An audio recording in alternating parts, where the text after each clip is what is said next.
Ai, irmã Denise, pode pegar a Bíblia aí, viu? Tá com a Bíblia aí? Tá aí já. Ah, Tô preparada. Então vamos lá, nós vamos ler em 2 Samuel, capítulo 9. Nossa, tá ali sim.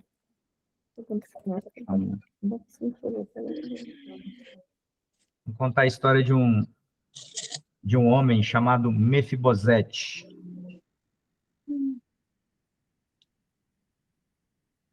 Do deserto ao trono.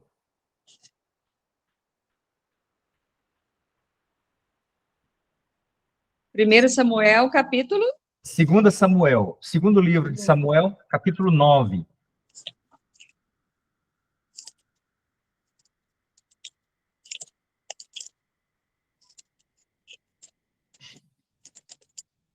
Quem conhece a história de Mefibosete? O Júnior falou que já conhece, que já ouviu, né, Júnior? Conheço. Você conhece, Denise? Conheço por alto, não vou dizer que sei detalhes, não, porque eu vou passar vergonha, mas eu já ouvi sim sobre a história. Gediael já ouviu também, né, Gediael? Então vamos ler o texto, 2 Samuel, capítulo 9. Diz assim: E disse Davi: há ainda alguém que ficasse da casa de Saul para que lhe faça bem por amor de Jonatas? E havia um servo na casa de Saul, cujo nome era Ziba, e o chamaram que viesse a Davi, e disse-lhe o rei: És tu Ziba? E ele disse: servo teu. E disse o rei: não há ainda algum da casa de Saul para que use com ele de beneficência de Deus? Então disse Ziba ao rei: ainda há um filho de Jonatas, aleijado de ambos os pés. Note que ele não cita nem o nome, né? Tamanha vergonha que ele tinha desse jovem. E disse-lhe o rei: onde está? E disse Ziba ao rei: eis que está em casa de Maquir, filho de Amiel, em Lodebar. Davi está em Jerusalém, cidade de luz. Mefibosete está em Lodebar, terra seca, deserto. Então mandou o rei Davi e o tomou da casa de Maquir, filho de Amiel, de Lodebar. Lodebar significa terra seca. E vindo Mefibosete, que significa vergonha, ou aquele que despedaça a honra, e vindo Mefibosete, filho de Jonatas, filho de Saul a Davi, se prostrou com o rosto por terra e se inclinou, e disse Davi: Mefibosete. E ele disse: eis aqui teu servo. E disse-lhe Davi: não temas, porque de certo usarei contigo de beneficência por amor de Jonatas, teu pai. E te restituirei todas as terras de Saul, teu pai. E tu de contínuo comerás pão à minha mesa. Então se inclinou e disse: quem é teu servo para tu teres olhado para um cão morto tal como eu? Então chamou Davi a Ziba, moço de Saul, e disse-lhe: tudo que pertencia a Saul e de toda a sua casa tenho dado ao filho de teu senhor. Trabalhar-lhe-ás, pois, a terra, tu e teus filhos e teus servos, e recolherás os frutos, para que o filho de teu senhor tenha pão que coma. Mefibosete, filho de teu senhor, de contínuo comerá pão à minha mesa. E tinha Ziba 15 filhos e 20 servos. E disse Ziba ao rei: conforme tudo quanto meu senhor o rei manda a seu servo, assim fará teu servo. Porém, Mefibosete comerá à minha mesa como um dos filhos do rei. E tinha Mefibosete um filho pequeno, cujo nome era Mica, e todos quantos moravam em casa de Ziba eram servos de Mefibosete. Morava, pois, Mefibosete em Jerusalém, de Lodebar para Jerusalém, do deserto ao trono, porquanto de contínuo comia à mesa do rei, e era coxo de ambos os pés. Nós vamos ler agora em Romanos, capítulo 5. Carta aos Romanos, capítulo 5.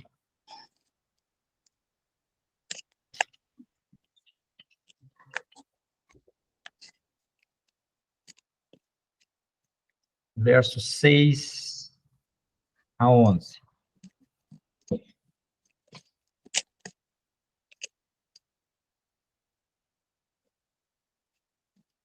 Romanos 5, verso 6. Porque Cristo, estando nós ainda fracos, morreu a seu tempo pelos ímpios. Porque apenas alguém morrerá por um justo, pois poderá ser que pelo bom alguém ouse morrer. Mas Deus prova o seu amor para conosco, em que Cristo morreu por nós, sendo nós ainda pecadores. Logo, muito mais agora, sendo justificados pelo seu sangue, seremos por ele salvos da ira. Porque se nós, sendo inimigos, fomos reconciliados com Deus pela morte de seu Filho, muito mais estando já reconciliados, seremos salvos pela sua vida. E não somente isto, mas também nos gloriamos em Deus por nosso Senhor Jesus Cristo, pelo qual agora alcançamos a reconciliação. Nós sabemos do pacto que Davi fez com Jonatas. Nós lemos no capítulo 18 de 1 Samuel. 1 Samuel, capítulo 18, verso 1. Vou esperar todos acharem, porque é importante lermos, para sabermos, para entendermos o contexto do que temos lido. 1 Samuel 18. Todos acharam? E diz assim: E sucedeu que, acabando ele de falar com Saul, a alma de Jonatas se ligou com a alma de Davi. E Jonatas o amou como a sua própria alma. E Saul naquele dia o tomou e não lhe permitiu que tornasse para a casa de seu pai. E Jonatas e Davi fizeram aliança, porque Jonatas o amava como a sua própria alma. E Jonatas se despojou da capa que trazia sobre si, e a deu a Davi, como também as suas vestes, até a sua espada, e o seu arco, e o seu cinto. Jonatas fez essa aliança, um pacto com Davi, e ele, aqui diz o texto, amava a Davi como a sua própria alma. E podemos dizer que Davi também amava Jonatas da mesma forma.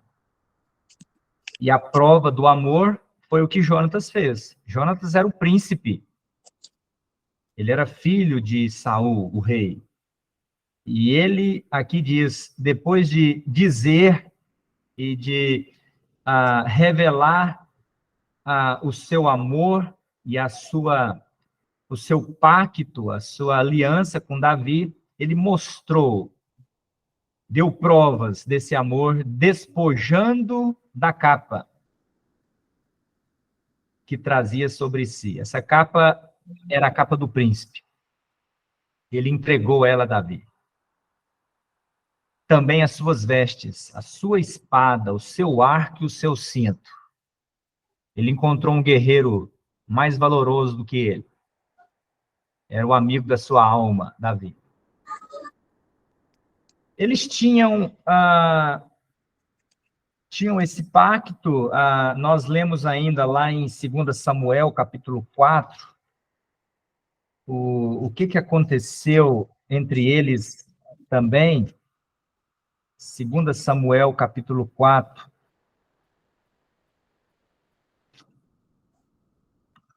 Primeiro, vamos ler 1 Samuel, capítulo 20. Depois nós vamos no capítulo 4. 1 Samuel 20. Verso 11. 1 Samuel 20 e 11. Então disse Jonatas a Davi: Vem, e saiamos ao campo. E saíram ambos ao campo. E disse Jonatas a Davi: O Senhor, o Deus de Israel, seja testemunha.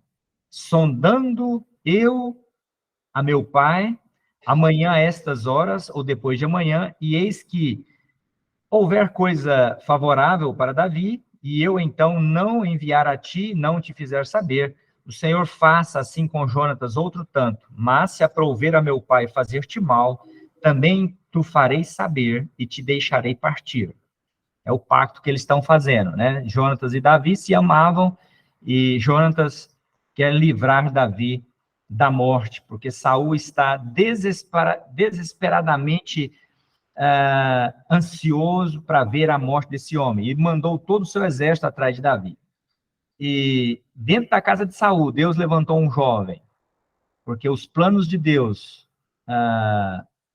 eles são maiores que os planos do homem. E ele levantou um jovem dentro da casa de Saul para livrar a vida de Davi, que era já tinha sido ungido rei de Israel, mas, embora ungido rei, ele não ousou tomar o trono à força. Ele respeitou Saul enquanto ele pôde respeitar. Olha que ele teve a oportunidade de matar Saul. Só que ele falou, eu não farei isso com o ungido do Senhor. Ele já tinha sido ungido rei. Por isso ele é conhecido como o homem segundo o coração de Deus, né? Porque não, se Deus ainda não tirou ele do meu caminho, se ele ainda está vivo, ele é rei. Embora já tenha me ungido, ele esperou a hora certa, o momento certo. E ele foi muito perseguido, né? Por Saul e pelo exército de Israel. Mas Jonatas, então, faz esse pacto com Davi, de avisá-lo, caso o rei, então, arme alguma cilada ou envie o seu exército contra ele. E ele fala, então, irás em paz, e o Senhor seja contigo, assim como foi com meu pai. E se eu, então, ainda viver, porventura, não... Agora, observa o verso 14. 1 Samuel 20, 14. E se eu, então, ainda viver, Jonatas está falando com Davi, porventura, não usarás comigo da beneficência do Senhor para que não morra? Nem tampouco cortarás da minha casa a tua beneficência eternamente, nem ainda quando o Senhor desarraigar da terra a cada um dos inimigos de Davi. Assim fez Jonatas aliança com a casa de Davi, dizendo, o Senhor o requeira da mão dos inimigos de Davi. E Jonatas fez jurar a Davi de novo, porquanto o amava, porque o amava com todo o amor da sua alma.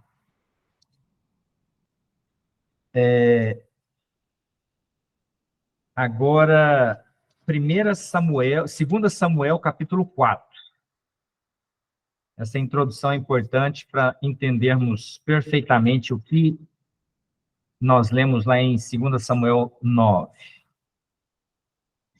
2 Samuel, capítulo 4. Vamos ler a partir do verso 1.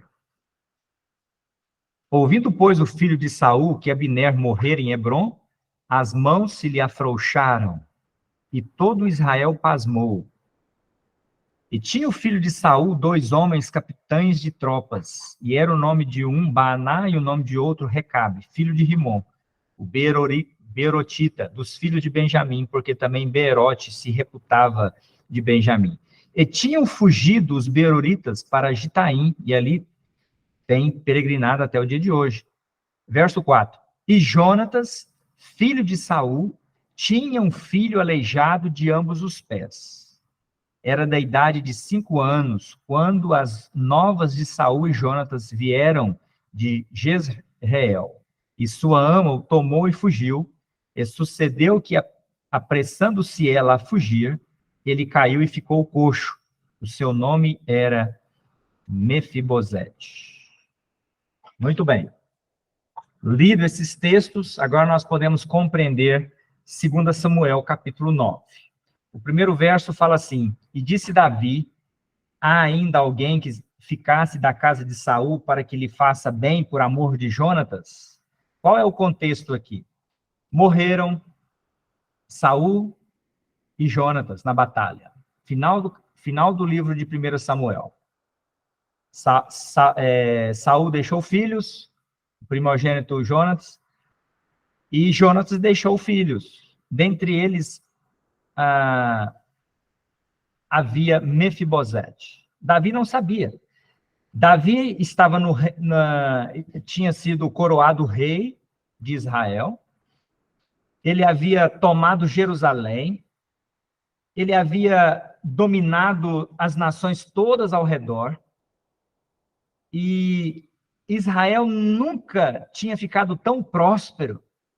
Israel nunca ficou numa posição tão prestigiosa ali naquela região como nos dias de Davi. Havia paz porque o Senhor estava com Davi e ele foi ganhando as batalhas, né, as batalhas do Senhor, as guerras. O Senhor era com ele. Ele tomou Jerusalém e ele agora está no palácio. Ele fez um palácio. Ele tinha aquele plano, né? Surgiu no coração dele o desejo de fazer uma casa para o Senhor, né? O templo. E ele está tranquilo. Não existe ali em Israel nenhuma ameaça. Não existe guerra, porque ninguém quer enfrentar Davi. Ninguém. E de repente ele está tranquilo no trono dele, e ele então começa a recordar da sua juventude, do tempo em que estava fugindo de Saul, e provavelmente ele recorda da aliança com Jonatas. Eles tinham feito uma aliança. Jonatas não estava vivo, mas ele nunca deixou de amá-lo. E ele nunca deixou de esquecer as promessas que fizeram um para o outro. E ele, recordando disso, ele fala no primeiro versículo: ainda alguém que ficasse da casa de Saul para que lhe faça bem por amor de Jonatas? E havia um servo na casa de Saul, cujo nome era Ziba. Ziba era um servo de Saul. Depois da morte de Saul, ele passou a servir os descendentes de Saul. E o descendente mais próximo era Mefibosete. E chamaram Ziba e perguntaram a Ziba se havia algum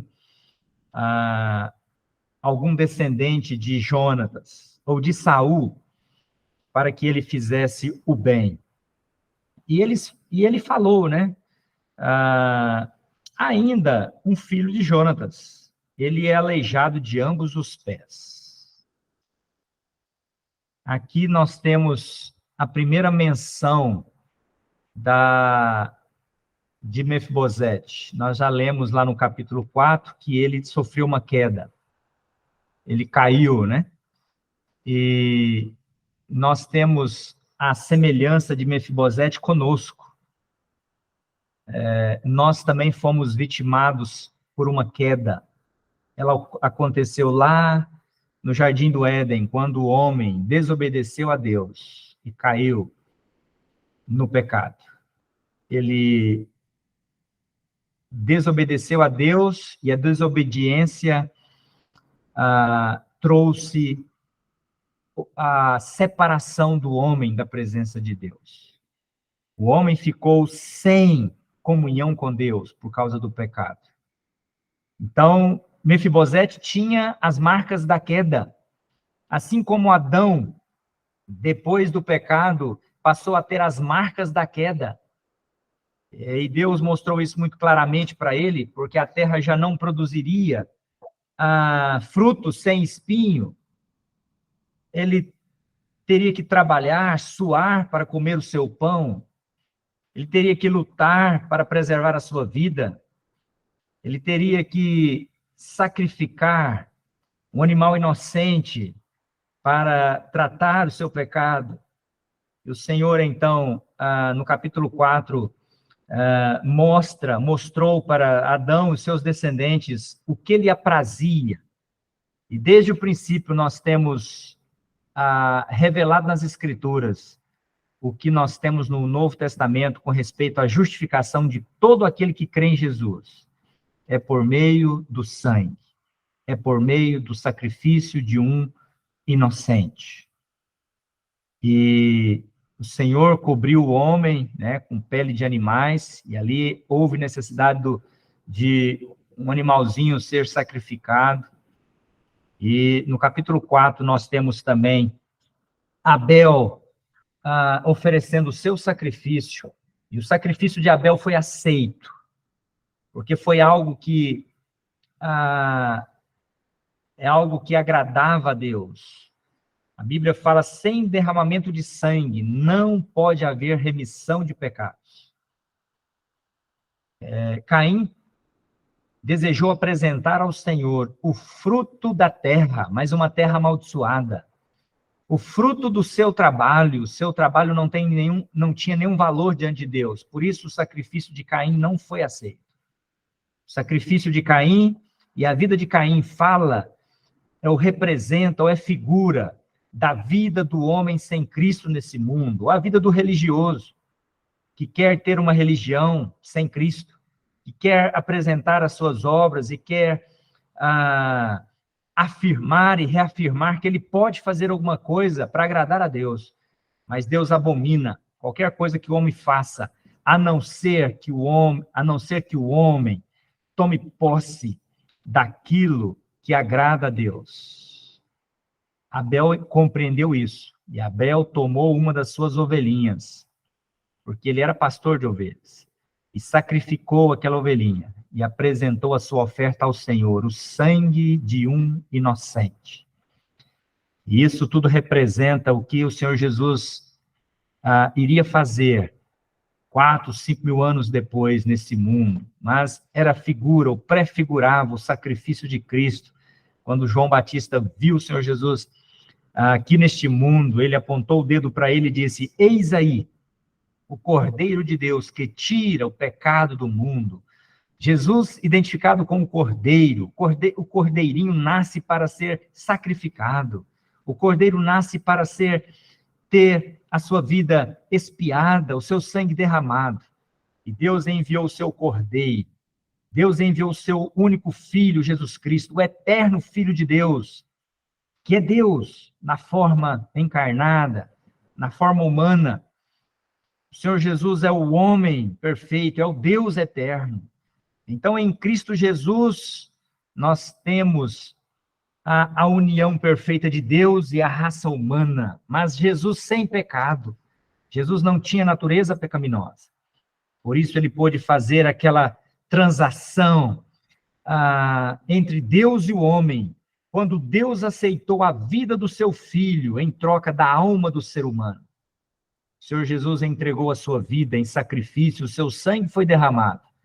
E em troca da sua alma, em troca da sua vida, ele comprou para Deus, para o seu Pai, a alma, a vida, todo ser humano que confia, que crê nele como Salvador, independentemente das suas obras, independentemente do seu credo, da sua religião, da sua raça, da sua cor, da sua condição econômica. E aqui nós encontramos, então, Mefibosete, o jovem, o homem com as marcas da queda. Nós lemos lá em Romanos 5:12, por meio de um só homem, Adão, entrou o pecado no mundo, e pelo pecado a morte passou a todos os homens, por isso todos pecaram. Todos nós somos descendentes de Adão, todos que nascem nesse mundo, exceto o Senhor Jesus Cristo. Mas todos são vitimados ou foram vitimados pela queda de Adão. Todos nós nascemos neste mundo com a natureza adâmica. Somos marcados pelo pecado. Não há como fugirmos disso. E o pecado trouxe morte. Todos que nascem nesse mundo estão nessa transição de vida para a morte, fisicamente e espiritualmente. Nós nascemos no pecado e nascemos mortos espiritualmente. E a morte espiritual causa a morte física, não o contrário. Não é a morte física que causa a morte espiritual. Mas a morte espiritual, a falta de comunhão com Deus, o pecado no DNA, na genética, na raça humana, no nosso coração, é que nos faz perecer, inclusive fisicamente. Nós, então, somos a semelhança de Mefibosete, vitimados pela queda, impossibilitados de chegar na presença do rei. Vivíamos sob a ameaça de morte, porque essa era a condição de Mefibosete. Depois que um rei tomava posse do reino, os descendentes do rei vencido eram perseguidos até a morte. E por isso, inclusive, Mefibosete foi vitimado por uma tragédia, quando a sua ama fugia com ele, e ela tropeçou, eles caíram, e ele então ficou aleijado de ambos os pés. Ele foi morar numa terra distante, numa terra longe. Lodebar significa terra seca, o deserto. Olha como parece com a condição do ser humano depois do pecado. Quando o pecado entrou no mundo, nós lemos que o Senhor Jesus, Deus falou para o homem, né, que agora ele iria ter que suar para comer o seu pão. E quando os descendentes de Adão, então, no capítulo 4, o descendente Caim está fugindo da presença do Senhor. Ele fugiu pelos desertos deste mundo errante. E o homem sem Deus, ele está numa terra seca. Ele vive escondido, ele vive escondendo-se, escondendo o seu pecado, os seus pensamentos, a sua vida de moralidade, de vergonha. E assim era também Mefibosete. Tinha as marcas da queda, perseguido pelos seus inimigos. Embora Davi não fosse seu inimigo, né? Porque existia um pacto entre Davi e Jonatas, de que Davi acolheria e Davi não destruiria jamais Jonatas e a sua casa, os seus descendentes. Então, nós temos aqui algo muito semelhante com o que o Senhor Jesus Cristo fez em nosso favor. Nós temos algo parecido e é figura do que Deus fez para nós em Cristo Jesus, quando estávamos longe, quando éramos inimigos de Deus. E Deus em Cristo nos acolheu. Deus nos chamou de uma terra seca. Deus tirou o ser humano do lugar de miséria, conforme Davi fala num dos Salmos, né? Ele me tirou do poço fundo, do lamaçal do pecado, e me colocou no lugar de honra, no lugar de glória. Davi, então, quer saber, existe algum descendente de Jonatas? Sim, existe um jovem. Ziba não teve nem coragem de citar o nome dele, pela condição física dele. Um aleijado. Davi não quer saber quem é. Davi não está perguntando, mas ele é aleijado? Não, eu vou mandar uma mesada para ele lá em Lodebar, todo mês.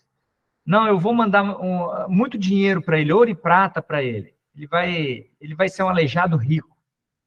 Não, eu vou chamar ele e vou deixar ele morar lá em Samaria, ou em Betânia, uma cidade mais próxima a Jerusalém. Davi não está perguntando para Ziba qual é a condição dele. Davi só está perguntando se existe. Jonatas tem algum descendente? Jonatas tem algum filho? E quando ele fala, e Ziba responde, existe sim um homem aleijado, qual que é a primeira pergunta de Davi? Verso 4. Onde ele está? Aí Ziba fala, né? Explica o lugar que ele está, que é esse lugar que nós já temos mencionado, né? Terra seca, deserto. Um lugar escondido. Um lugar um lugar onde um príncipe jamais deveria morar. Mas Mefibosete foi para lá, porque ele não podia estar num lugar onde as pessoas o viam, onde as pessoas o podiam reconhecer como filho, como neto de Saul. Ele iria ser reconhecido e fatalmente iria ser morto. Mas o que aconteceu? Ziba passou as informações para Davi. Ele é aleijado e está numa terra seca, em Lodebar. Davi então falou, verso 5, então mandou o rei Davi e o tomou da casa de Maquir, filho de Amiel, de Lodebar. E vindo Mefibosete, filho de Jonatas, filho de Saul, a Davi, se prostrou com o rosto por terra e se inclinou. E disse Davi, Mefibosete. Ele não tinha sido o nome dele não tinha sido citado até aqui. Quando Davi olha para aquele jovem, ele o dignifica, podemos dizer que ele dá honra, porque qualquer pessoa, em qualquer situação, ele se sente honrado quando o seu nome é citado, né? Quando as pessoas lembram o seu nome, né? Você às vezes não conhece uma pessoa, mas a pessoa aparece de repente, né? Você está andando, você está no shopping e a pessoa cita o seu nome, né? Gediael. Você olha para a pessoa, às vezes até fica sem graça, né? Mas quem que é essa pessoa? Você não lembra de mim, não? Né? Eu sou fulano, eu te conheci, eu conheci a sua família, eu conheci o seu pai, a sua mãe, seus irmãos. Aí, de repente, mas quando? Em que momento? E você procura uma referência para tentar lembrar da pessoa, né? E tudo muda quando a pessoa cita o seu nome, né? É algo familiar. Davi faz justamente isso. Ele não olha para os pés de Jonatas. Ele não fala, Jonatas, não entra na minha casa, não. Ele não tem nenhuma condição de ser rei. Pela própria condição física dele. A lei de Moisés tratava disso tudo, né? Se o simples sumo sacerdote, ou sacerdote em Israel, ele não podia servir como sacerdote se ele tivesse um defeito físico. Um só. Você imagina o rei. Quando Israel quis um rei, vocês vão lembrar que eles não permitiram que o Senhor escolhesse, né? Eles foram precipitados e escolheram Saul. Não porque Saul tinha algum defeito físico, mas por quê? Porque era o jovem mais bonito em Israel. O mais alto. O mais belo. Mas aqui nós estamos vendo o contrário. Nós estamos vendo o neto de Saul. Ele não tem nenhuma beleza física. Mas Davi não olha para isso. Davi simplesmente fala assim, quando ele se inclina diante de Davi, Mefibosete. E ele fala assim, eis aqui o teu servo. Eis aqui o teu escravo. Servo é escravo. E Davi fez como aquele pai do filho pródigo, né? Quando o filho pródigo se apresenta na presença dele lá em Lucas 15, né? Eu quero voltar para a casa do meu pai, mas eu quero ser só um jornaleiro na casa do meu pai. E ele pensa em falar isso. E quando ele fala, pai, pequei contra o céu e contra a terra, estou aqui, quero voltar para casa, me faça como apenas um jornaleiro seu. O pai nem responde. O pai simplesmente fala assim, vai lá e busca a melhor roupa, busca o anel, busca o sapato, que ele não sabe o que está falando, né? Mefibosete chega, se apresenta, aqui está o seu escravo.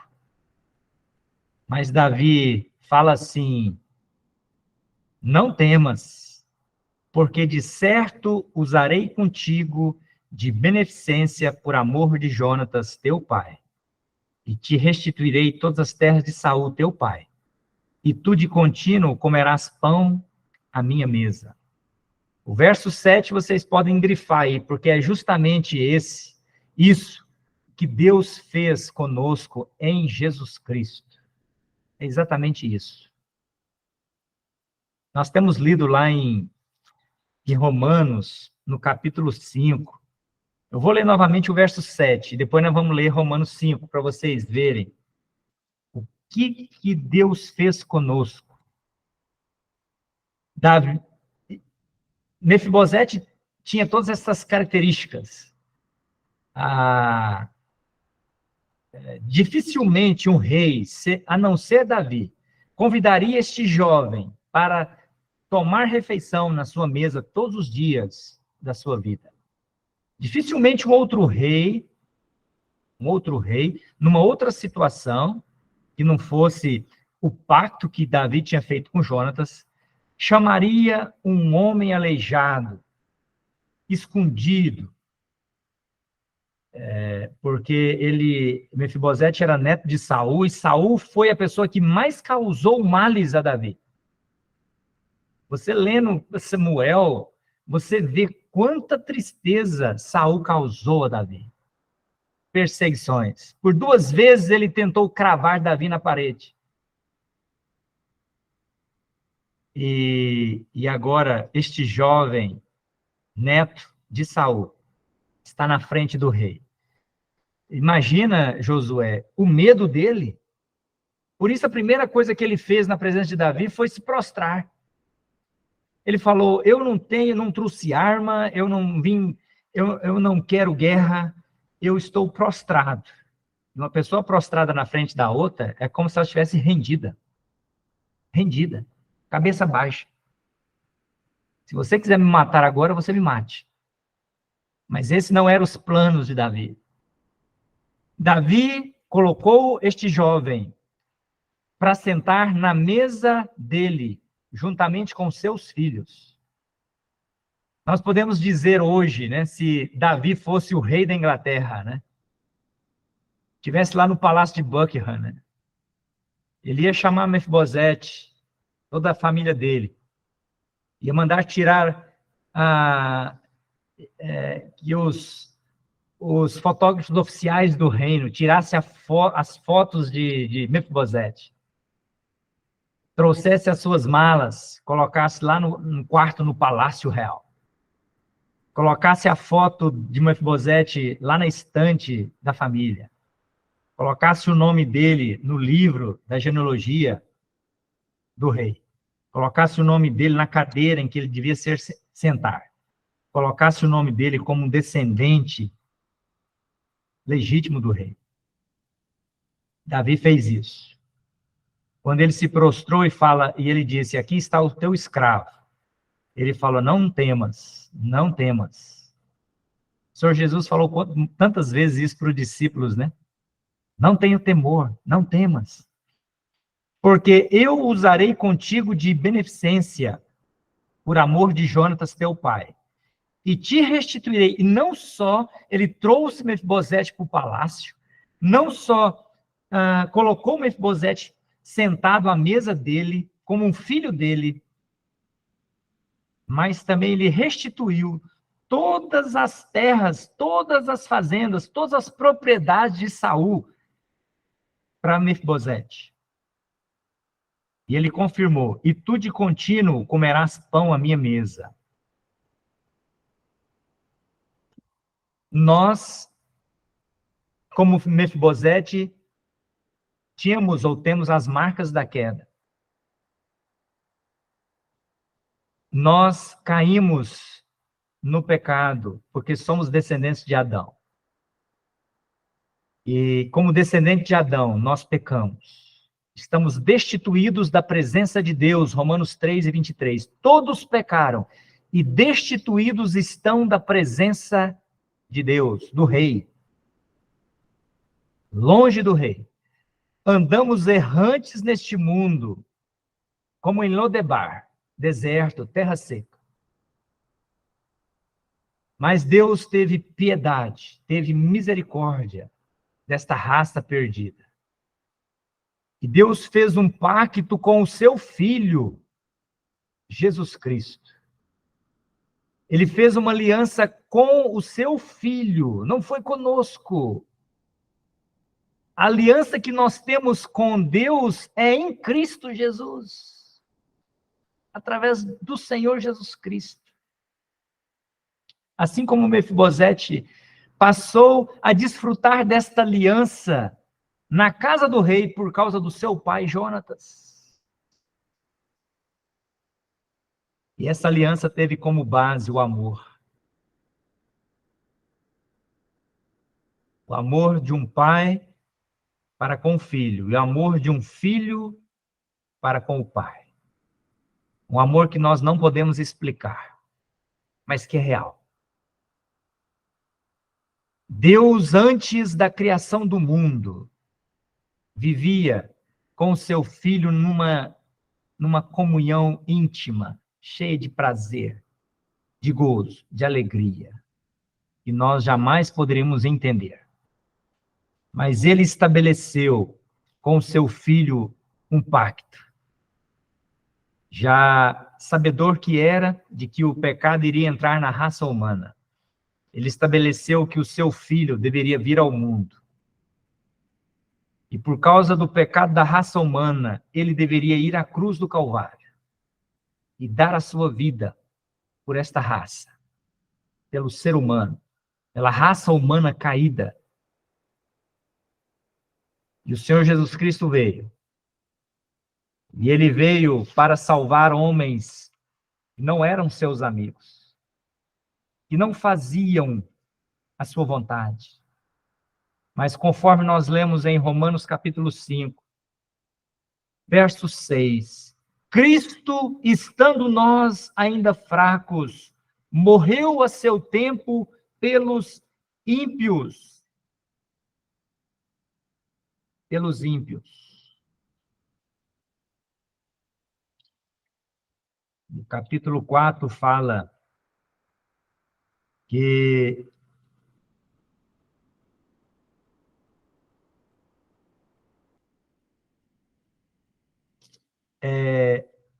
não é o capítulo 4, mas existe um verso que fala aqui em Romanos, que talvez alguém ousaria morrer. É o verso 7 mesmo do capítulo 5, né? Alguém apenas morreria por um justo. Uma causa nobre, né? Morrer por um justo. Pois poderá ser que, pelo bom, alguém ouse morrer. Humanamente falando, né? Mas Deus prova o seu amor para conosco, em que Cristo morreu por nós, sendo nós ainda pecadores. Logo, muito mais agora, sendo justificados pelo seu sangue, seremos por ele salvos da ira. Se ele morreu por pecadores, e se nós já estamos salvos do pecado, ele também ao nos justificar, ele nos salvou da ira vindoura, nos reconciliou com Deus pela morte do seu filho. E ele depois, a Bíblia nos fala, ele nos fez herdeiros com Cristo. Não é o que aconteceu com Mefibosete? Ele voltou a ter uma herança, ele recebeu a herança. Tudo aquilo que o seu pai tinha sido tomado, porque era assim que acontecia quando um rei chegava no trono, novamente. E Mefibosete, então, está nessa condição. Ele, aleijado de ambos os pés, mas foi aceito na mesa do rei. O rei não esperou que ele se retratasse, não esperou que ele mostrasse algum sentimento de amor. O rei não esperou que ele agradecesse a compaixão, a misericórdia. O rei simplesmente levou ele para para Jerusalém, para o palácio, porque ele tinha uma aliança com o seu pai Jonatas. E a salvação é a mesma coisa, prezados irmãos. Nós não fizemos nada por merecer. Nada. E Davi não iria aceitar nada. Ele não iria aceitar que alguém pudesse comprar aquele lugar à sua mesa. Ele não ia aceitar isso. Se alguém chegasse e falasse, Davi, eu quero sentar à sua mesa, eu te dou tudo que eu tenho, todas as minhas fazendas, todo o meu ouro, minha prata. Davi não ia aceitar. Davi só iria aceitar na sua mesa aquele que fosse filho da aliança, descendente da aliança. Nós temos visto como foi aquele pacto que ele fez com Jonatas, né? Jonatas, inclusive, citou essas palavras, né? Você, Davi, vai usar de benevolência para comigo e minha casa eternamente. Eternamente.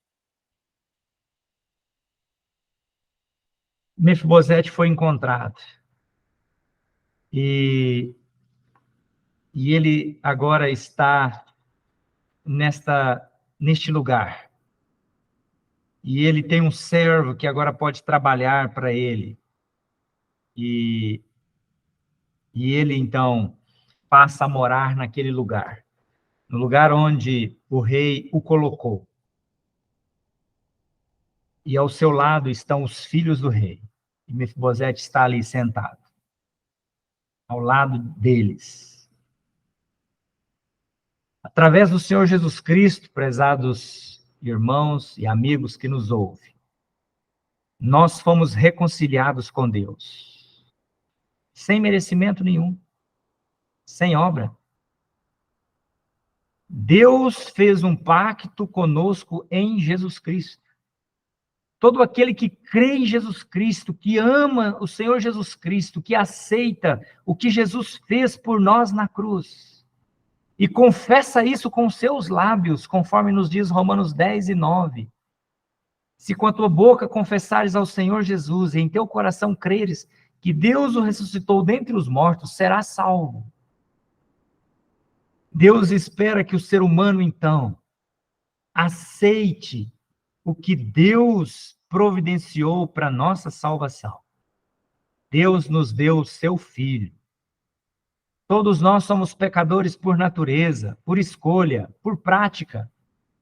Todos nós estamos separados de Deus. Todos nós andamos errantes. Todos nós não podemos fazer nada que agrade a Deus. Mas Deus nos justifica em Cristo. Ele tem um pacto com o seu Filho Jesus Cristo. Ele enviou o seu Filho. E o seu Filho tinha que dar a sua vida por nós na cruz. E Deus aceitou aquela obra, porque aquela obra foi a obra do sacrifício de Cristo sem pecado pelos homens pecadores. E Deus puniu em seu Filho o nosso pecado. E o seu Filho sofreu naquela cruz, em nosso lugar. E Deus aceitou aquela obra. Deus aceitou e deu prova disso, porque depois de 3 dias sepultado, a Bíblia diz que Deus o ressuscitou dentre os mortos para a nossa justificação. Cristo morreu pelos nossos pecados. Ele entregou a sua vida pelos nossos pecados. E Deus ressuscitou o seu Filho para a nossa justificação. E para dar provas de que ele fez um sacrifício que Deus aceitou. Deus aceitou o sacrifício do seu Filho, ressuscitando ele ao 3º dia.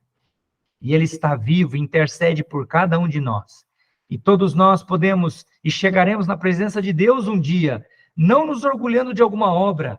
Eu fiz por merecer. Eu ando com as minhas próprias pernas. Eu sou filho do rei, porque eu sou descendente de Saul. Não, Saul é morto. Saul foi destronado. Saul é figura do inimigo, de Satanás, infelizmente, que perseguiu aquele que era filho de Deus. E Davi era filho, é figura do Filho de Deus, Cristo. É figura, né? Na Bíblia. Salvadas as proporções, claro, né? Mas Mefibosete só estava ali na presença do rei, porque o rei mostrou a sua graça. Mostrou um favor que ele não merecia. Ele merecia a morte. Ele não merecia estar ali, porque além da morte, que era o que ele merecia, ele não tinha condições físicas de andar. Ele precisava ser ajudado, ele precisava ser carregado, ele precisava de alguém que o fizesse andar, ele precisava de alguém que o colocasse à mesa, ele precisava de alguém que o levasse aos braços do rei. Ele não conseguia chegar aos braços do rei. Tudo isso nós temos em Jesus Cristo. Nós vamos chegar ao céu por meio de Cristo. Nós amamos Deus e amamos o seu Filho, Jesus Cristo, por causa dele. Ele nos revelou o seu amor. Ele nos tirou do pecado. Ele nos tirou do lugar de inimizade. Nós estávamos separados de Deus. Nós estávamos sem Deus no mundo. Mas em Cristo Jesus, nós temos tudo. Sem Cristo não temos nada, mas em Cristo nós temos tudo. Nós lemos, então, que o nosso lugar é a mesa do rei. Nós estamos justificados em Jesus Cristo, Romanos capítulo 5, verso 1. Sendo, pois, justificados pela fé, temos paz com Deus. Por meio de quem? Por nosso Senhor Jesus Cristo. Já não há mais nenhuma condenação para aqueles que estão em Cristo. Romanos capítulo 8, verso 1. Portanto, agora nenhuma condenação há para os que estão em Cristo Jesus, que não andam segundo a carne, mas segundo o Espírito. Nós fomos adotados em Jesus Cristo, verso 15 do capítulo 8. Porque não recebestes o espírito de escravidão, para outra vez estardes em temor, mas recebestes o espírito de adoção de filhos, pelo qual clamamos, Abba, Pai. Nós estamos livres do maligno, do mal. Nós somos tirados das trevas, conforme nos diz Colossenses, e transportados para o reino do Filho do seu amor. Nós deixamos de ser inimigos de Deus e agora estamos na família de Deus. Colossenses capítulo 1 nos fala isso. Colossenses 1 e 13. Ele nos tirou da potestade das trevas e nos transportou para o reino do Filho do seu amor, em quem temos a redenção pelo seu sangue, a saber, a remissão dos pecados. Agora, nós nunca mais seremos abandonados. Hebreus capítulo 13, verso 5. Final do verso 5. Ele disse, não te deixarei, nem te desampararei. E assim, com confiança, ousemos dizer, o Senhor é o meu ajudador, e não temerei o que me possa fazer o homem. Olha só o sentimento de Mefibosete, quando ele viu com seus olhos, quando ele presenciou a graça de Davi, trazendo ele daquele lugar, do seu esconderijo, do lugar deserto, um homem aleijado de ambos os pés, mas sentado agora à mesa do rei, justificado, não há condenação, adotado na família do rei, não mais será abandonado, não mais será desamparado. Ele tem um ajudador enquanto estiver vivo. E ele tem uma herança incorruptível. Na verdade, nós temos uma herança incorruptível. Mefibosete ganhou uma herança, a herança que o seu pai deixou. Mas nós temos uma herança imperecível, que não perece, que não está ligada às coisas terrenas, às coisas materiais. E quantos estão em busca de coisas terrenas, né? Mas o que Deus nos promete em Cristo é muito mais do que as coisas desta terra, desta vida. Nós precisamos do pão para nos alimentarmos fisicamente, precisamos de veste, precisamos de casa, mas Deus nos dá muito mais que nem se compara com essas coisas que os homens estão buscando, né? Deus nos dá uma herança eterna, celestial. Nós lemos em 1 Pedro, capítulo 1, verso 4. Olha, 1 Pedro 1 e 3. Bendito seja o Deus e Pai de nosso Senhor Jesus Cristo, que segundo a sua grande misericórdia, nos gerou de novo para uma viva esperança, pela ressurreição de Jesus Cristo dentre os mortos, para uma herança incorruptível, incontaminável, e que se não pode murchar, guardada aonde? É aqui na terra? Não, aqui a ferrugem, aqui os ladrões roubam e a ferrugem consome. Então nós não estamos buscando riquezas terrenas, bênçãos terrenas, um emprego melhor e coisas dessa natureza. Nós podemos ter, sim, mas não é o que deve mover os nossos corações. Nada nesta vida, porque não somos daqui. Nós somos filhos do Rei. Nós temos uma herança nos céus. Nós estamos escondidos em Cristo. Nós somos assentados com Ele. Efésios capítulo 1. Ele nos fez assentar nos lugares celestiais em Cristo Jesus, porque é lá que Ele está. E a nossa herança também está lá.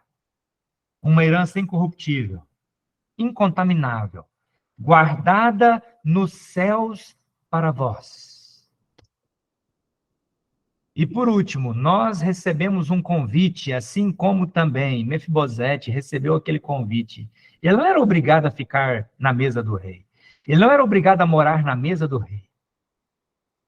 Mas ele está lá por causa do amor do rei, por causa do convite do rei, por causa da aliança que o rei tinha com o seu pai. E ele sabia disso.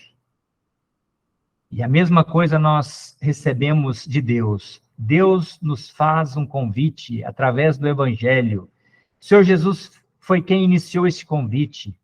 Mateus 11, 28. Vinde a mim, todos que estáis cansados e oprimidos e sobrecarregados, e eu vos aliviarei. Nós temos alívio em Cristo. Alívio de quê? Do sofrimento desta terra? Não. Muito mais do que isso. Alívio de quê? Das perseguições deste mundo? Não, muito mais do que isso. Alívio do pecado, porque isso é que atormenta o ser humano, é que deixa o homem sem paz, sem alegria, separado de Deus. O homem precisa ser aliviado dos seus pecados, e isso ele só tem mediante a justificação em Jesus Cristo, quando ele confessa Jesus como seu Salvador, e Deus perdoa todos os seus pecados, quando ele confia em Jesus Cristo como Salvador, quando ele confessa que Jesus morreu em seu lugar, e quando ele faz aquela confissão de fé ao Senhor Jesus Cristo, eu sei que o Senhor veio a este mundo e morreu em meu lugar, morreu para me salvar, o Senhor deu a sua vida por mim, e eu aceito o Senhor como meu Salvador, com base na aliança que Deus fez com o seu sangue, o sangue da eterna aliança, o sangue que foi derramado na cruz, o sangue que fala da vida, a vida foi dada, e Deus julgou no seu Filho os nossos pecados. E nós somos salvos com base nesta eterna aliança do sangue de Jesus Cristo. E o convite agora é este. Existe um convite. 1 Timóteo capítulo 1.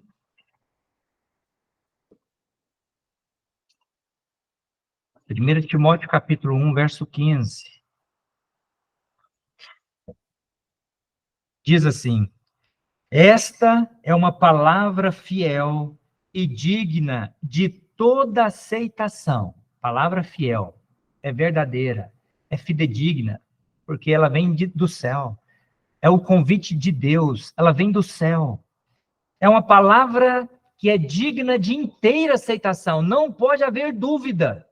Você que está me ouvindo, que ainda não recebeu Jesus como seu Salvador, a palavra que vai ser dita agora, ela é fiel, ela é verdadeira, porque vem do céu.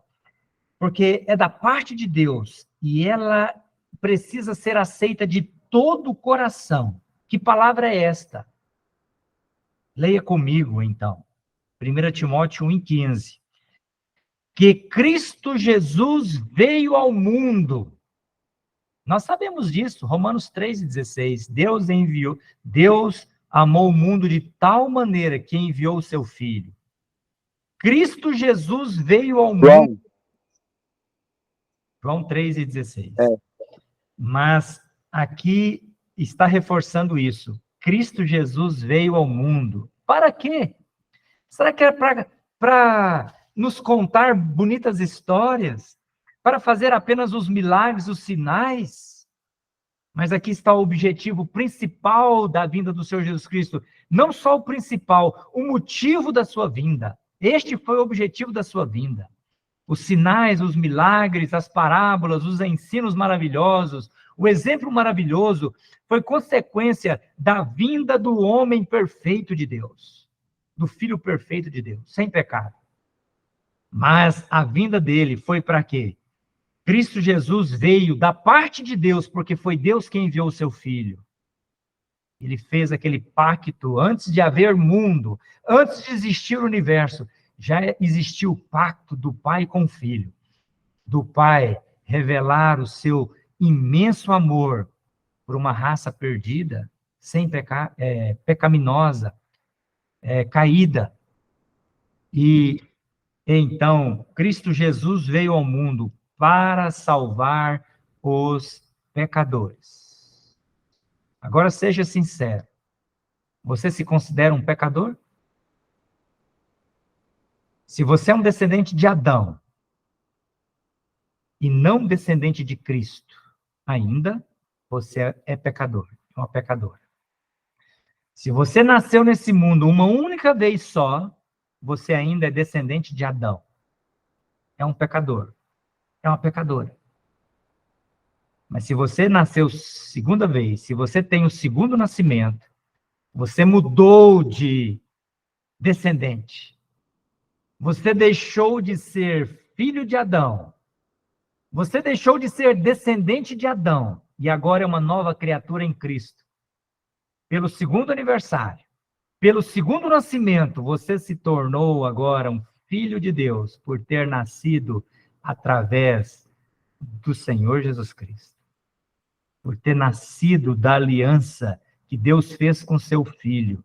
Quando então você recebe Jesus como seu Salvador, através do Espírito Santo, ele passa a habitar em você. E o Espírito Santo te regenera. O que é a regeneração? É o novo nascimento. Ele te torna uma nova criatura. Você passa a ter uma nova identidade. Você está justificado. Você não tem mais nenhuma condenação. A condenação está sobre Adão e os seus descendentes. Você agora está adotado na família de Deus. É um membro da família real. Você jamais será abandonado. Você jamais verá a morte. Você jamais será lançado no inferno, no juízo eterno. Você jamais perecerá. Você tem uma herança eterna, imperecível. Cristo Jesus veio ao mundo para salvar pecadores. O que salva pecadores? Será que é um rito? É o batismo? É a igreja? Se é, você tem que rasgar a sua Bíblia. Rasga 1 Timóteo, capítulo 1, arranca todo este livro da sua Bíblia e põe fogo. Jesus veio ao mundo para salvar os pecadores. E você tem que dizer, como Paulo disse, dos quais pecadores eu sou o principal. Você se reconhece o principal? Na minha conversão, eu me reconheci o principal dos pecadores. Tal a angústia da minha alma. Tal a tristeza que eu sentia dos meus pecados, até que eu reconheci que o Senhor Jesus Cristo veio ao mundo para me salvar. A igreja não vai te salvar. Os seus irmãos não vão te salvar. O seu batismo não vai te salvar. Quem pode salvar é o Senhor Jesus Cristo. Ele mesmo disse, né? Vinde a mim, todos os que estáis cansados e oprimidos, e eu vos aliviarei. Não é a igreja, não é o batismo, não é a ceia. É o Senhor Jesus Cristo que pode aliviar-nos dos nossos pecados, pode aliviar a nossa mente aflita por causa do juízo, da condenação. Quantas pessoas sofrem com medo da morte, afligidas por causa do pecado, mas o Senhor Jesus Cristo nos alivia. É através da fé nele, é quando ele remove o peso do pecado. E quando você confessa o Senhor Jesus como seu Salvador, só ele, não acrescente nada a Cristo. Não, eu preciso receber Jesus como meu Salvador, mas eu preciso, se eu deixar a igreja, eu não estou salvo. Então você não creu em Cristo. Eu preciso de receber Jesus como meu Salvador, mas se eu não participar da ceia, se eu negar o meu batismo, eu não estou salvo. Então você não creu em Cristo. Tudo que você quiser acrescentar a Cristo não é salvação. Você só é salva, ou você só é salvo, quando você confiar unicamente em Jesus Cristo como seu Salvador. Por isso nós perguntamos às pessoas, né? E muitos delas ligados às denominações e às seitas, né? Mas perguntamos, você já recebeu o Senhor Jesus Cristo como seu único e suficiente Salvador? Só há um Salvador, ele é único. Ele falou em João 14:6, eu sou o caminho, não é um dos caminhos, eu sou o caminho, eu sou a verdade, não é uma das verdades, eu sou a verdade, a única, e eu sou a vida, não é uma das vidas, ele é a vida eterna está nele, o caminho está nele, a verdade, o caminho e a vida está em Jesus Cristo, e ele é o único, e ele precisa ser suficiente. Se você quiser acrescentar expiação de pecados no batismo, no purgatório, como a Igreja Católica, depois que a pessoa morre, passa por purgatório, você não está crendo na suficiência do sacrifício de Cristo. Porque se para purgar pecados, apagar pecados, você precisa passar pelo Hades, por um sofrimento, você precisa de passar pelas águas, você não está confiando no sacrifício de Cristo. Você está negando Cristo. Você está negando o sacrifício de Cristo. Mas Jesus Cristo é o único sacrifício pelo pecado.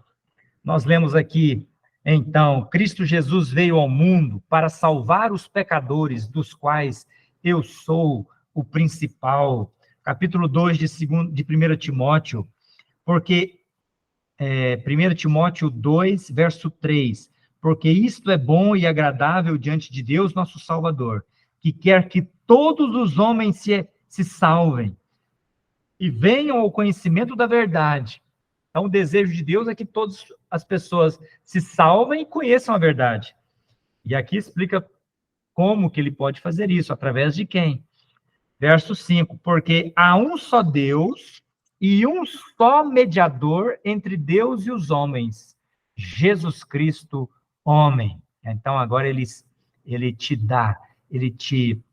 apresenta quem pode te levar a Deus, quem pode fazer essa mediação entre você e Deus. Ele é como a ponte que liga o homem aos céus. Como ponte, só podemos passar através do Senhor Jesus Cristo. E ele nos livra do juízo. É como se existisse um grande abismo entre o mundo onde estamos e os céus. Um abismo. O homem não pode chegar ao céu sozinho, através das obras. Ele vai cair nesse abismo e vai estar eternamente, como ele está sem Cristo, eternamente perdido. Mas o Senhor Jesus Cristo se colocou como uma ponte até os céus. E só podemos chegar aos céus no Senhor Jesus Cristo, através do Senhor Jesus Cristo, passando por este mediador, passando pela obra vicária do Senhor Jesus Cristo na cruz, quando ele entregou a sua vida por nós. Só há um mediador entre Deus e os homens, Jesus Cristo, homem, o qual, Jesus Cristo, falando dele, o qual se deu a si mesmo em preço de redenção por todos. Ele pagou pelas nossas vidas. Ele pagou o preço do nosso pecado. Todos nós merecíamos a morte e o juízo e a condenação eterna por causa dos nossos pecados. Mas Deus pagou o preço. Que preço? Foi ouro e prata? Ele deu as bilhões de galáxias que existem neste universo por causa da nossa alma? Não. Era impossível que todas as estrelas deste universo e todas as galáxias pagassem o preço da nossa alma. Mas ele deu a sua própria vida. Um valor infinito, eterno. Ele se entregou a si mesmo em preço de redenção. E foi pago na cruz quando ele derramou o seu sangue. Quando ele entregou a sua vida, ele falou: Pai, nas tuas mãos entrego o meu espírito. Neste momento, ele estava pagando o preço do meu pecado e do seu pecado. Ele estava nos resgatando. E redenção fala isso. Fala disso, fala do preço pago. Deus pagou, Cristo pagou o preço das nossas almas, entregando a sua própria vida e derramando o seu precioso sangue, o qual se deu a si mesmo em preço de redenção por todos, para servir de testemunho a seu tempo. Ele pagou o preço, e ele falou: está consumado, está acabado, o preço está pago, finalizado. Ele finalizou a obra da nossa salvação e da redenção das nossas almas na cruz. Na cruz. E Deus o ressuscitou para comprovar que a obra foi perfeita, que ele aceitou a obra, que ele aceitou o sacrifício de Cristo. Como agora, prezado amigo ou amiga, você quer fazer alguma coisa para receber a sua salvação? Como? É impossível. Tudo já foi feito. Cristo fez tudo por você.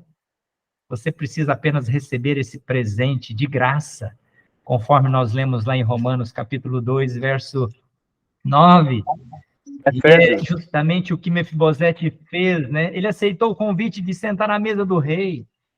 E ele já não podia olhar para a condição dos seus pés.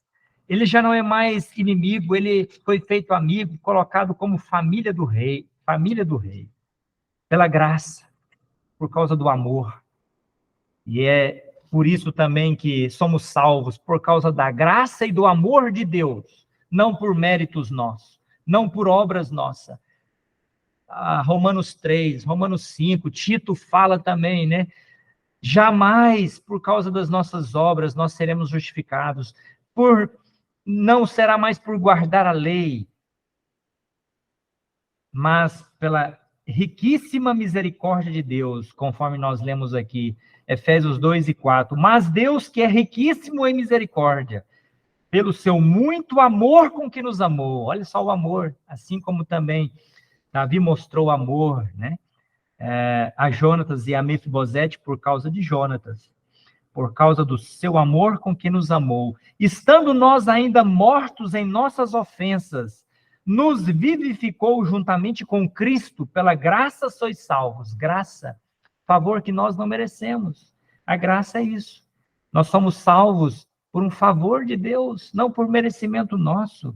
E nos ressuscitou juntamente com Ele, e nos fez assentar nos lugares celestiais em Cristo Jesus, para mostrar nos séculos vindouros as abundantes riquezas da sua graça, pela sua benignidade para conosco em Cristo Jesus. Porque pela graça sois salvos, por meio da fé.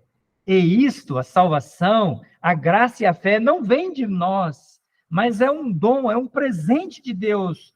Não vem das obras nossas, para que ninguém se glorie. Já pensou? Chegar na presença de Deus, ó Deus, eu estou aqui no céu. É impossível, né? Ninguém vai fazer isso, né? Mas você está pensando, talvez, que vai chegar na presença de Deus e falar: Deus, eu estou aqui porque eu fiz parte da igreja que o Senhor escolheu.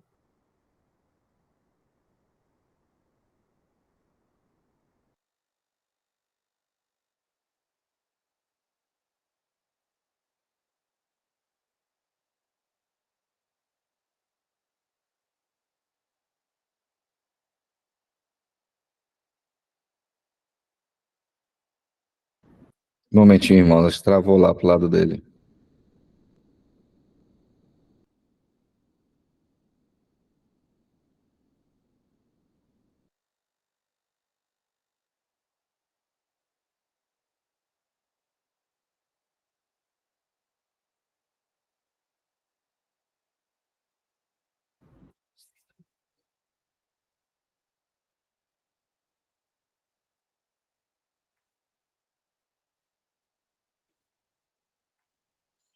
Já vai entrar aqui.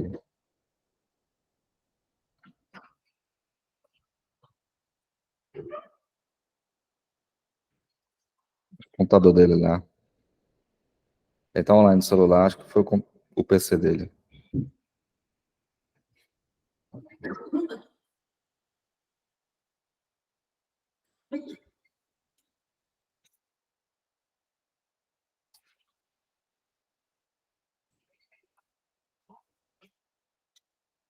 Microfone, Felipe. Microfone. Microfone, Felipe. A conexão não caiu, não. Eu apertei um botão errado aqui. Mas só finalizando, então, nós vimos, então, um pouquinho dessa semelhança, né? Entre a história de Mefibosete e a nossa salvação, né?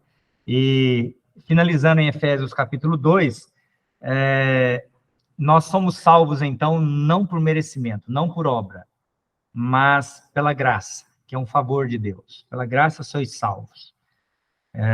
E aqui fala, então, por meio da fé, isso não vem de vós, é um dom de Deus, não vem das obras, para que ninguém se glorie. Ninguém, jamais, chegará na presença de Deus e se gabará, ou se gloriará de ter feito alguma coisa. Mas nós gloriaremos no céu, em Cristo, pela obra que Ele fez. Pai, estou aqui no céu, graças ao Teu Filho, que me tirou de um lugar deserto, que me fez andar, que me levou para fazer parte da sua mesa, da sua família, que me adotou como seu filho, que me deu uma herança, que me colocou nesse lugar tão especial, graças ao seu filho, Jesus Cristo. E se alguém ainda não confiou em Jesus Cristo como seu Salvador, faça isso. Receba Ele, fazendo a confissão que nós temos lá em Romanos capítulo 10, né? Usando a sua boca, o seu coração. É o que diz aqui, Romanos 10 e 9. Se com a tua boca confessares ao Senhor Jesus, e em teu coração creres que Deus o ressuscitou dos mortos, serás salvo. Visto que com o coração se crê para a justiça, e com a boca se faz confissão para a salvação. É entre você e o seu Salvador. Você declara a sua fé a Ele, diretamente a Ele. Você não precisa da intercessão de ninguém. Você precisa apenas reconhecer que é um pecador, uma pecadora. Reconhecer que Cristo morreu em seu lugar e que pode te colocar nessa condição tão especial. Mas você precisa aceitar o convite. Davi não obrigou Mefibosete a sentar na mesa com ele. Ele fez o convite. Mefibosete aceitou. Mefibosete falou, eu vou. Eu vou porque esse é o meu lugar. É o lugar da aliança, é o lugar da graça, é o lugar do amor. É onde a graça e o amor será revelado, e está revelado. E ele ficou ali até o fim da sua vida. Amém. Se alguém